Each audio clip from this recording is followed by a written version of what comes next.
안녕하세요. 말씀 한 스푼입니다. 오늘도 말씀 한 스푼 먹고 든든히 하루를 시작합시다.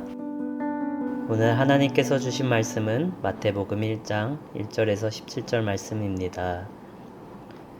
아브라함과 다윗의 자손 예수 그리스도의 계보라.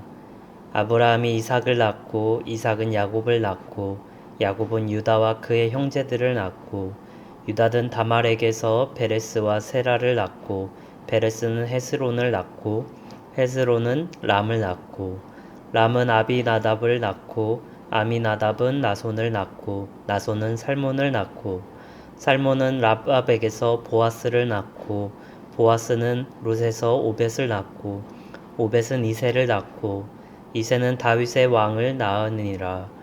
다윗은 우리야의 아내에게서 솔로몬을 낳고 솔로몬은 르호보암을 낳고 르호보암은 아비야를 낳고 아비야는 아사를 낳고 아사는 여호사밧을 낳고 여호사밧은 요람을 낳고 요람은 우시야를 낳고 우시야는 요담을 낳고 요담은 아하스를 낳고 아하스는 히스기야를 낳고 히스기야는 므낫세를 낳고 므낫세는 아몬을 낳고 아몬은 요시야를 낳고 바벨론으로부터 사로잡혀 갈 때 요시야는 여고냐와 그의 형제들을 낳으니라.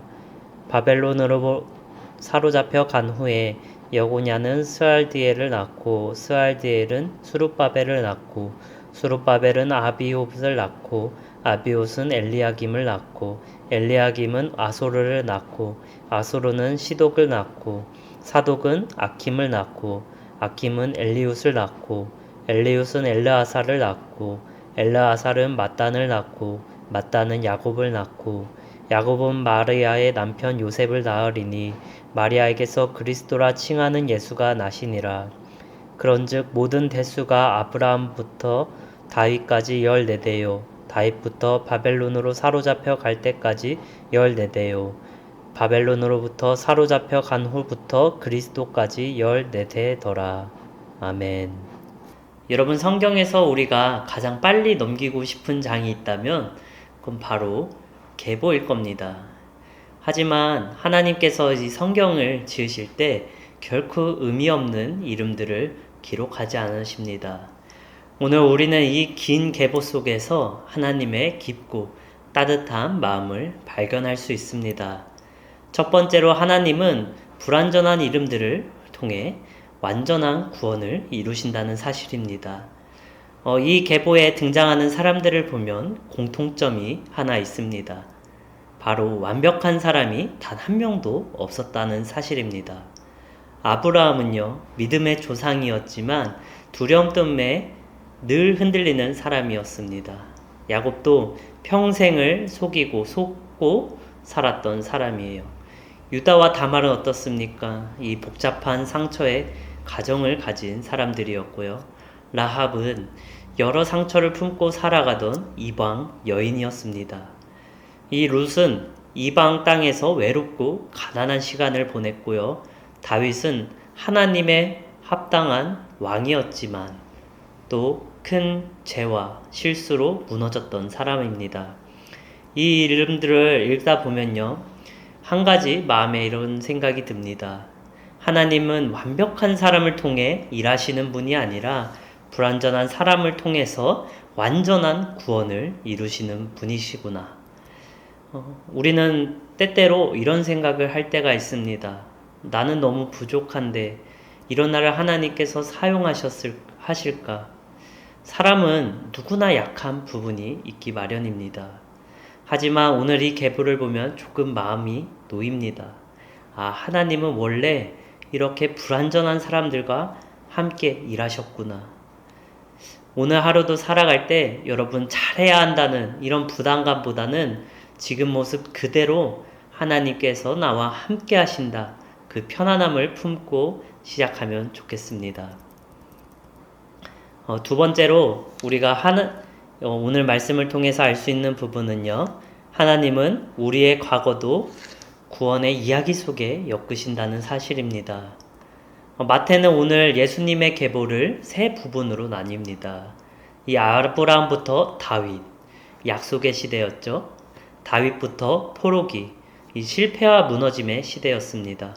그리고 포로기에서 예수님까지 이 기다림과 회복의 시대라고 우리가 얘기할 수 있습니다. 이 흐름은 어떻게 보면 우리의 인생과도 비슷해 보입니다. 우리에게도 하나님을 경험했던 시간들이 있고 또 후회와 실수로 무너졌던 시간들도 있습니다. 때로는 아무 소리 들리는 것 같지 않아 기다려야 했던 이 침묵의 시간도 있습니다. 우리는 우리의 인생을 살아가다 보면요, 정말 지우고 싶은 과거들이 있어요. 실수하고 그리고 내가 잘못 저질렀던 일들이 많이 있습니다. 하지만 오늘 이 계보는 우리에게 이렇게 얘기해 줍니다. 하나님은 그런 치부와 그런 과거까지도 사용하신다. 그 모든 시간을 결국 하나님을 향해 흐르고 있었다. 하나님은 우리의 실패와 실수도 그 모든 시간을 엮어서 예수님이 이어지는 그러한 이야기로 만드시는 분인 줄 믿습니다. 그래서 오늘 하루를 살아갈 때는 내 지난 시간에 대한 자책과 그 실수에 대한 생각보다는 하나님이 그 시간까지도 잘 이용하시고 그 시간까지도 하나님의 뜻의 앞에서 인도하시는구나, 그 마음을 가지고 살아가면 좋겠습니다.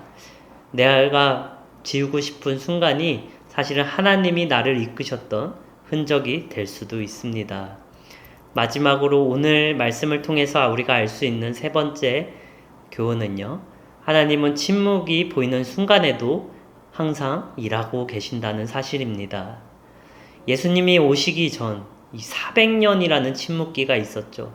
선지자도 없었고요, 기적도 없었고 하나님의 음성이 들리지 않던 시간이었습니다. 그러나 계보는 오늘 이렇게 얘기를 하고 있습니다. 바벨론 포로기부터 그리스도까지 14대더라. 침묵 같았던 시간대에도 하나님은 세대를 잇고 계셨고 예수님이 오실 길을 계속 준비하고 계셨습니다. 중요한 사실은 우리에게 보이지 않았을 뿐 하나님은 한 세대 한 세대를 이어가며 예수님이 오시는 길을 계속 준비하고 계셨다는 사실입니다. 우리 삶에도 그런 시간들이 있죠. 때로는 하나님이 너무 조용하신 것처럼 느껴질 때가 있습니다. 기도는 하는데 변화는 느껴지지 않고 앞이 잘 보이지 않을 때도 있죠. 그런데 오늘 계보는 이렇게 말해줍니다. 하나님은 조용해 보여도 계속 움직이고 계신다. 오늘 하루는요, 하나님께서 조용해진 것 같아도 하나님은 내 안에 여전히 일하고 계시는구나. 이 믿음 한 가지만 가볍게 품고 가는 여러분 되길 소망합니다. 하나님은 침묵의 순간에도 결코 멈추시지 않는 일하시는 분인 줄 믿습니다. 기도하시겠습니다. 주님, 오늘 이 예수님의 계보를 통해서 하나님의 끊어지지 않는 사랑과 신실한 손길을 보게 하심을 감사합니다. 불완전한 사람들을 사용하신 하나님, 저의 이름도 주님의 손에 올려드립니다. 과거도 실패도 흔들림도 주님께서 구원의 이야기로 다시 엮어 주옵소서. 오늘 하루도 하나님이 이어가시는 계보 안에서 걷게 하시고 우리 삶을 통해 예수님이 드러나게 하여 주시옵소서. 예수님의 이름으로 기도드립니다. 아멘.